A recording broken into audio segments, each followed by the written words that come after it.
जी sir. अब dichromate का कर लेते हैं। मुस्कान थकी तो नहीं हो केमिस्ट्री पढ़ते पढ़ते?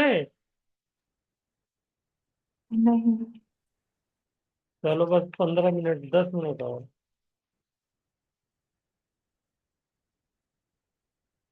डाइक्रोमेट। तो डाइक्रोमेट का क्या फॉर्मूला था?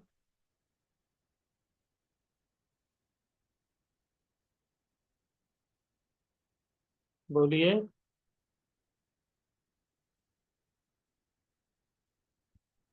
डाइक्रोमेट।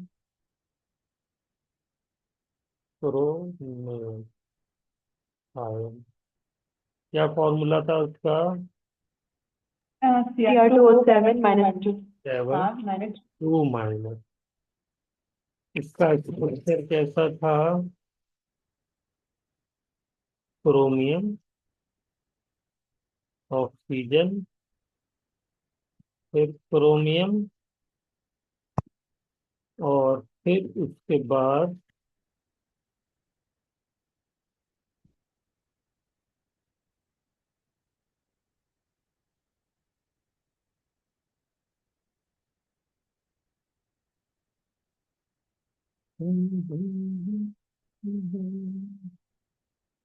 ठीक है।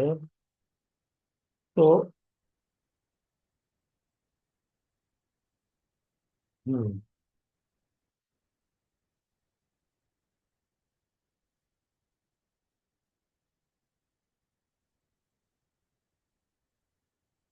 ये इसका स्ट्रक्चर है। ठीक है। इसका कलर कैसा होता है? इसका कलर ऑरेंज होता है। क्यों ऑरेंज कलर होता है? Due to ligand, metal, charge transfer होता है। ठीक है ना। इसके अंदर डी ऑर्बिटल में 0 इलेक्ट्रॉन होता है, उसके बावजूद भी ये कलर्ड होता है। अच्छा, एक बात और लिखनी चाहिए थी। बताओ, ये डायमैग्नेटिक होगा या पैरामैग्नेटिक होगा? बोलो शुभी, जल्दी से। कैसा होगा ये? सर इसके पास तो मतलब डी ऑर्बिटल में इलेक्ट्रॉन ही कोई नहीं है। इलेक्ट्रॉन ही नहीं है तो कहाँ से मैग्नेटिज्म शो करेगा? डायमैग्नेटिक। ठीक है ना।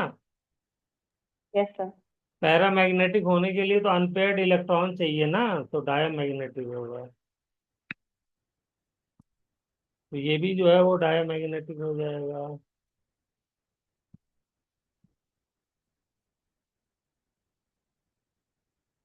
ठीक है।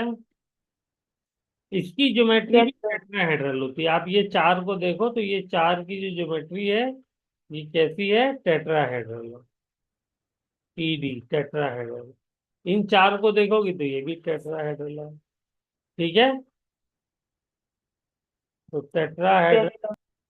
जियोमेट्री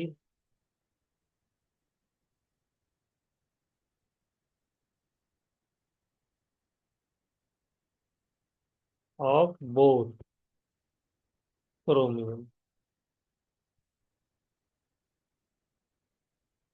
ठीक है।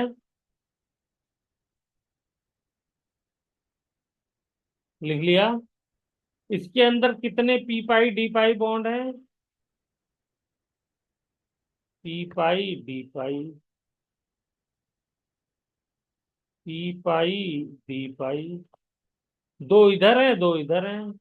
तो 4 पी पाई डी पाई बॉन्ड। ठीक है। यहाँ पर यस सर। ऑल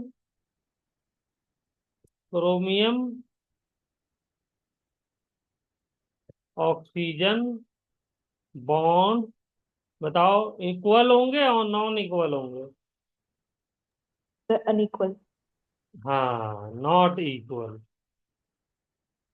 क्यों नहीं होंगे इक्वल? यहाँ पे ऊपर तो थे। सर क्योंकि एक तो डबल बॉन्ड भी आ रहा है और एक नेगेटिव चार्ज भी आ रहा है तो बॉन्ड लेंथ में डिफरेंस आ जाएगा। नहीं, यहाँ भी आ रहा था डबल बॉन्ड और नेगेटिव चार्ज। यहाँ पे भी तो नेगेटिव चार्ज आ रहा था, और क्या कहते डबल बॉन्ड आ रहा।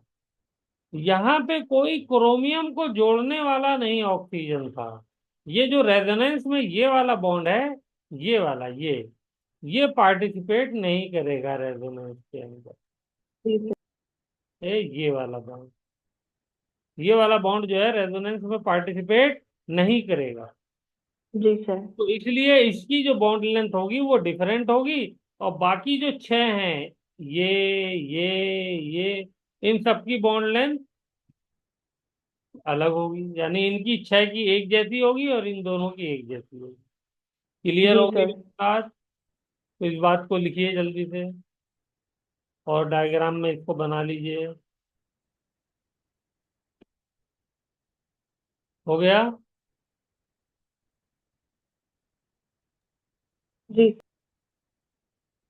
और क्या लिख सकते हैं, और क्या लिख सकते हैं?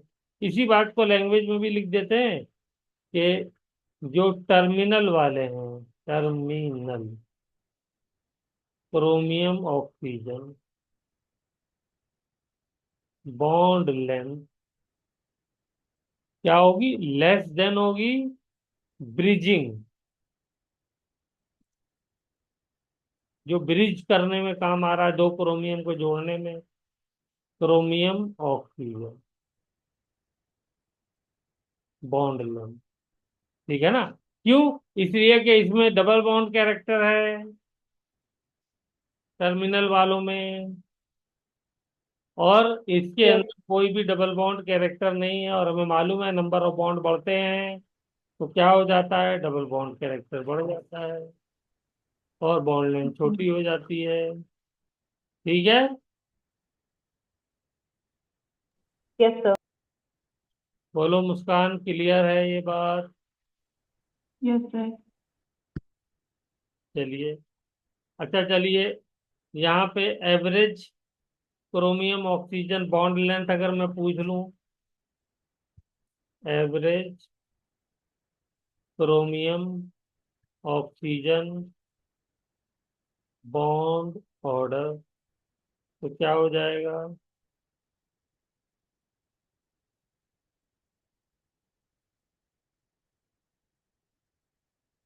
5/3। कैसे हो गया? कि एक क्रोमियम, अब ये बीच वाला ब्रिजिंग ऑक्सीजन को हम लोग नहीं काउंट करेंगे, सिर्फ कॉर्नर वाले तीन को काउंट करेंगे। तो तीन कॉर्नर वाले कितने बॉन्ड बना रहे हैं? 5। और कितने एटम है? 3। तो 5/3 हो गए। ठीक है? बोलो। Yes sir. 5/3 हो गया। तो ये 1 से ज्यादा है, नहीं है? और यहाँ पे बॉन्ड ऑर्डर क्या है? यहाँ पे बॉन्ड ऑर्डर 1 ही है।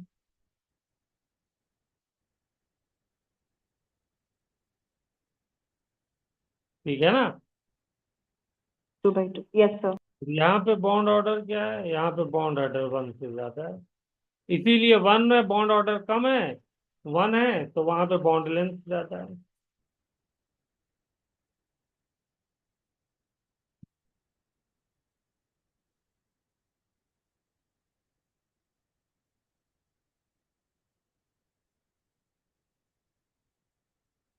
क्लियर हो गया?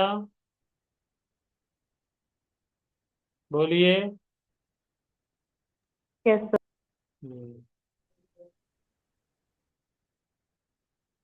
एनसीईआरटी में दी हुई है एक बात, वो भी बता देता हूँ कि ये जो बॉन्ड एंगल होता है, ये ऑक्सीजन जो है इस तरीके से दो ग्रुप लगे हुए हैं, वाटर के स्ट्रक्चर से मिलता जुलता नहीं है। बोलो।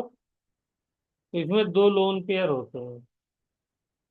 बोलो, ये वाला स्ट्रक्चर इससे मिल रहा है, नहीं मिल रहा है? जी सर। क्योंकि यहाँ पर भी बीच में से ऑक्सीजन है, उससे एक ग्रुप इधर लगा हुआ है, ये वाला, और एक ग्रुप इधर लगा हुआ है। तो यहाँ पे बॉन्ड एंगल जो होता है ऑक्सीजन के केस में 104.5 होता है। ठीक है? और यहाँ पर जो बॉन्ड एंगल होता है 126 हो जाता है। क्यों हो जाता है? क्योंकि ये वाले जो ग्रुप हैं वो बहुत ज्यादा बल्की हैं, बड़े बड़े ग्रुप हैं। इस वजह से आपस में रिपल्शन की वजह से ये बड़े हो जाते हैं, फैल जाते हैं। ओके? Yes sir. हम्म। तो यहाँ पे बेटा हमने क्रोमियम को खत्म कर दिया है, और ये चैप्टर भी 90% हमारा खत्म हो गया है, 10% रह गया है। 10% हम लोग यानी एक कंपाउंड और पढ़ेंगे हम लोग, मैग्नेट और पर मैग्नेट। K2MnO4, ये कहलाता है मैग्नेट। और दूसरा होता है KMnO4, ये कहलाता है पर मैग्नेट। तो इसके बारे में कल पढ़ेंगे, ठीक है। Okay sir. साथ सर को फोन करो कि आ रहे हैं नहीं आ रहे हैं। उन्होंने कहा था कि जी शुभी जब आ जाएगी तब मैं सर क्लास लूंगा। सर, मैं कह देती हूँ उसे। हाँ, चलिए ठीक है, ओके। Good evening.